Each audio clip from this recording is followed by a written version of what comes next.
Hello ವೀಕ್ಷಕರೇ, welcome back to my channel Kanasu ಕಿಚನ್ಸ್ಗೆ ಎಲ್ರಿಗೂ ಕೂಡ ಸ್ವಾಗತ. ನಾನಿವತ್ತು ಒಂದು ಸಿಂಪಲ್ಲಾಗಿ ಅನ್ನಕ್ಕೆ ಬೇಳೆ ರಸಮನ್ನು ತೋರಿಸ್ಕೊಡ್ತಾ ಇದ್ದೀನಿ.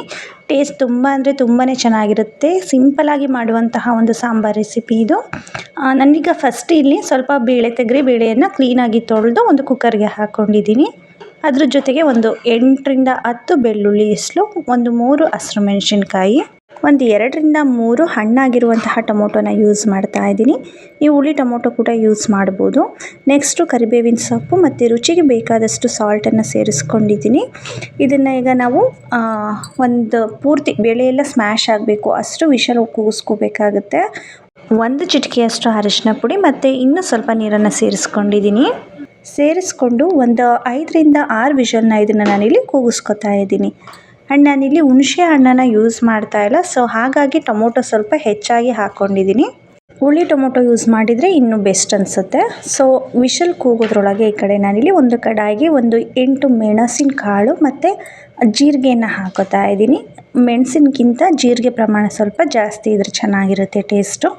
ಇದು ಎರಡನ್ನೂ ಕೂಡ ಒಳ್ಳೆ ಫ್ಲೇವರ್ ಬರೋವರೆಗೂ ಚೆನ್ನಾಗಿ ಇದನ್ನು ಇದೇ ರೀತಿ ಹುರ್ಕೋಬೇಕಾಗತ್ತೆ. ಪಟ ಅಂತ ಸಿಡಿಬೇಕು, ಜೀರಿಗೆ ಗಮ್ ಅಂತ ಸ್ಮೆಲ್ ಬರುತ್ತೆ. ಅಲ್ಲಿವರೆಗೂ ಚೆನ್ನಾಗಿ ಇದನ್ನು ಈ ರೀತಿ ರೋಸ್ಟ್ ಮಾಡ್ಕೋಬೇಕಾಗತ್ತೆ. ರೋಸ್ಟ್ ಮಾಡ್ಕೊಂಡಿದ್ದ ನಂತರ ನೋಡಿ ಇಷ್ಟಾದರೆ ಸಾಕು. ಸೈಡೆಲ್ಲ ನೋಡಿ ಯಾವ ರೀತಿ ಪಟ ಅಂತ ಸಿಡಿತಾ ಇದೆ. ಈ ಟೈಮ್ನಲ್ಲಿ ಇದನ್ನು ಒಂದು ಕುಟಾಣಿಗೆ ಹಾಕ್ಕೊಂಡು ಚೆನ್ನಾಗಿ ಪುಡಿ ಮಾಡ್ಕೊತಾ ಇದ್ದೀನಿ. ಬಿಸಿನಲ್ಲೇ ಪುಡಿ ಮಾಡಿ, ಬೇಗ ಪುಡಿ ಆಗೋಗ್ಬಿಡುತ್ತೆ.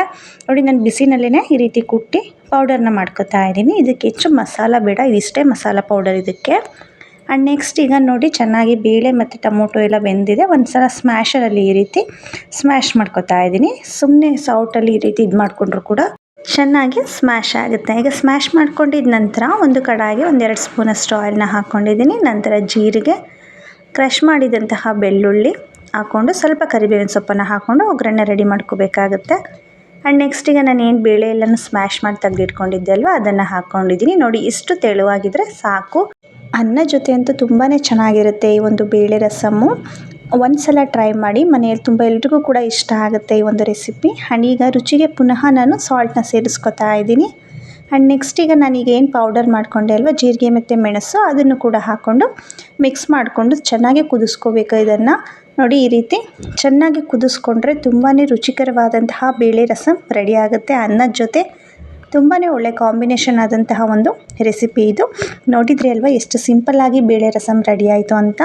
ನಿಮಗೂ ಕೂಡ ಈ ಒಂದು ವಿಡಿಯೋ ಇಷ್ಟ ಆಗಿದ್ದರೆ ಪ್ಲೀಸ್ ಲೈಕ್ ಮಾಡಿ, ಶೇರ್ ಮಾಡಿ, ಚಾನಲನ್ನು ಸಬ್ಸ್ಕ್ರೈಬ್ ಮಾಡ್ಕೊಳ್ಳಿ. Thank you for watching.